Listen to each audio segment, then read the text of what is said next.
So a few people asked me in the last few days on what ransomware was because of this gas shortage going on and all this craziness, cryptocurrency falling for a few days and all that stuff. So I decided to make a quick video on it, and whatever you just saw in the clip, I kind of want to break that down because there's some things in there that are definitely educational and some things that are sort of funny. So let me give you some hustle vitamins on understanding what ransomware is if you're an entrepreneur or a company that's growing and need to protect yourself or whatever the case may be, to sort of, make sure you don't get taken hostage for somebody, capturing your data or encrypting your data. So let's get right into it. Ransomware got two major words in it: ransom and ware, like software or hardware. In this case, it's software generally, but essentially it's somebody taking over your data, encrypting it, locking it, holding it hostage, and requiring that you pay them a ransom in order to get that data back. Generally, they'll target companies that they know they can afford it. It could be, as you saw in the video, it could be anywhere from, like $5,000, which is really small. That could be any small business, unfortunately, or all the way up to like 930,000, a million, 5 million in this case, which is what happened with the pipelines.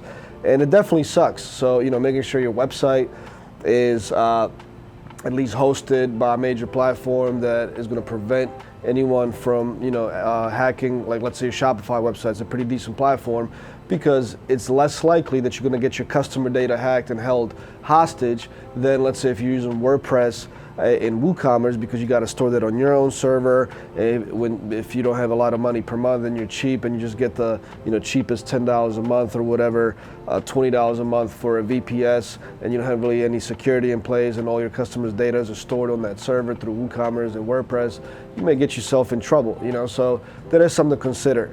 But there was one funny part in the video, which they said that the hackers that put the ransomware on your platform and hold your data hostage, they many times request Bitcoin because it's untraceable currency. And I'm learning more about cryptocurrency every day, and it doesn't make sense to me because I thought cryptocurrency was supposed to be 100% transparent, smart contracts that can be verified. So how is it untraceable? That doesn't make sense to me, honestly. You know what I'm saying? Like, if it can be verified, everybody should be able to trace where that Bitcoin transaction happened, where it went. Now it's in the blockchain.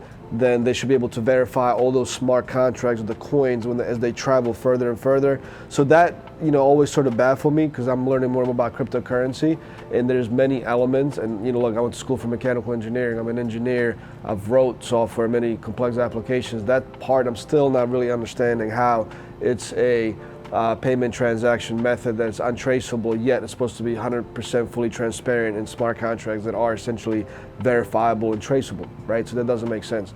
But you see that companies are stocking up on Bitcoin in case this is going to happen to them. And I wonder if that has anything to do with the cryptocurrency underground, because the people that are capable of writing smart contracts and things like that are generally software savvy enough that could create a ransomware, send it to a company, and to force companies buy Bitcoin to, just for protection purposes, to be able to pay in Bitcoin to an attacker or a hacker in order to get their data back.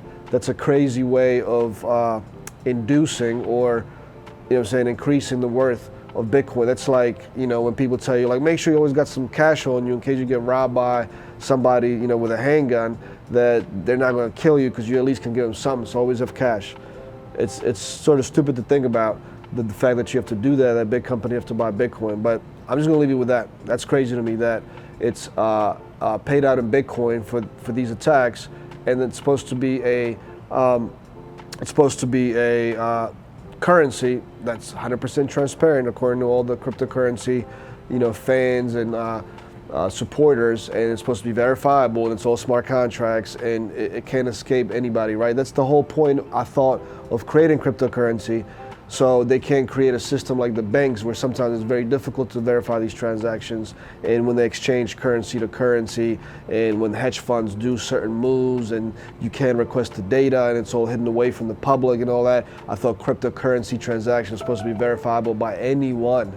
So that makes no sense to me. I'm just gonna leave you with that, and hopefully you learned something at least. I don't necessarily give you any ways to protect yourself other than making sure you got your security right on your server or anything you're using with your customers' information in it, but maybe you learned something anyways. I'll leave you guys with that.